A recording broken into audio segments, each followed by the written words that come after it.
Hi everyone, this is Mr Neel Raithatha, also known as the Wax Whisperer. Thank you for tuning into this latest video. So a very interesting case. There's a client who attended with a completely shut ear canal entrance. It's virtually shut. They are a regular client actually, they attend every year.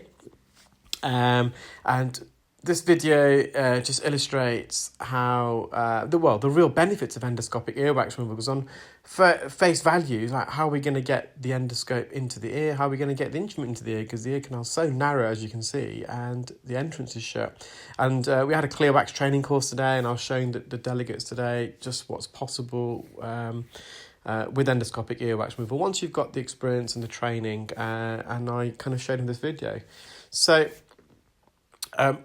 trying to just put some olive oil drops in there, and I've had to stretch open the ear just to ensure that olive oil can enter the ear, because the canal was so shut. I was worried that the drops may not go in. It was a complete seal, and you can see I'm just trying to lift the ear canal up, and I was using a fine end at the moment, and I'm just prising open the entrance of the ear. And problem with the fine end, I did get a bit of wax out, but it just wasn't powerful enough, so it kept getting blocked.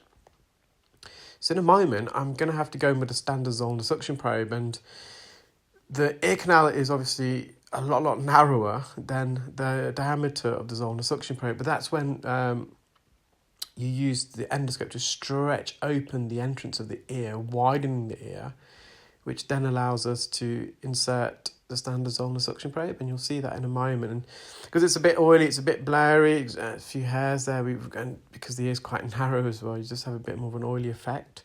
But I've had to really dose this ear, so I'm really stretching it, almost like I'm using the endoscope almost like a crowbar, and I'm opening up the ear. And fortunately, the outer third of the ear canal is cartilaginous. It enables us to stretch the ear open.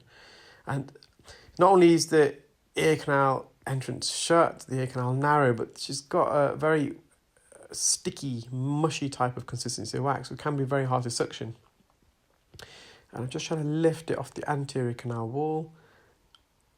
So these are the procedures that really, for me, get the adrenaline pumping, because they are very complex.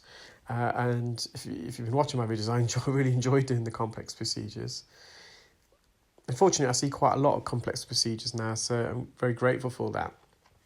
So I've just had to put some more olive oil in, and you can see, again, the entrance is shut. I'm just worried the drops won't enter, so I'm pulling the ear open just to ensure this drops penetrates into the ear.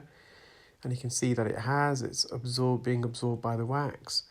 So I'm just going to mop up near the entrance some excess oil. And so this is the patient's left ear, stretching the ear open. I'm inserting the endoscope, and I'm using the endoscope almost like it's a doorstop. So I've stretched the ear open, put the endoscope in, and it's keeping the entrance ajar open. So it's just a bit blurry because of the oil. So at the moment, what I'm trying to do is just suction out the oil. And once the oil's been suctioned out a bit more, it won't be as blurry, and then I can start trying to remove the wax. So again, I'm just inserting the suction probe in the ear, just suction this oil, and you can see the oil's being suctioned up.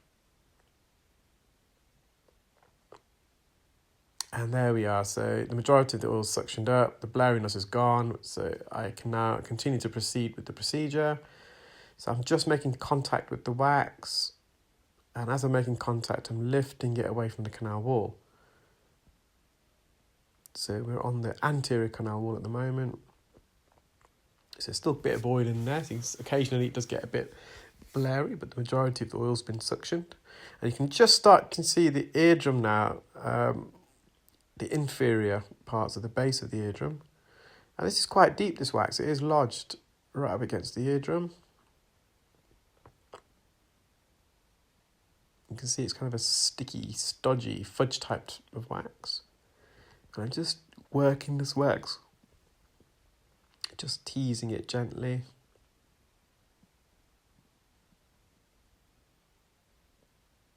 There we are. Slowly bring this forwards now. I have to wriggle it out of the entrance.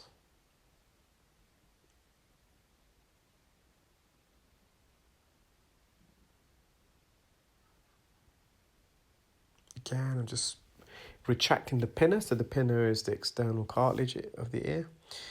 So just got a bit of residual wax on the posterior canal wall, so I mean the back part. And the patient's ear canal anatomy is a bit unusual as well. So the ear canal, most people's ear canals incline upwards by 30 degrees, but with this patient, as you enter the ear, there's like a valley. The ear canal suddenly drops, so it's a decline before it goes back up again. You can see it, the slope, upward slope. It's almost like a skateboard ring. So you go down and you go up. So you've got a very pronounced valley.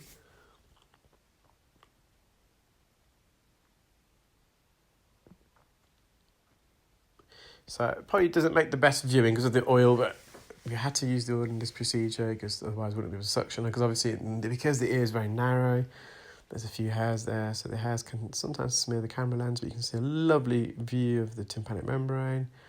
It's intact, and you can just see that there's the valley. That's where the ear canal goes down and it goes back up again.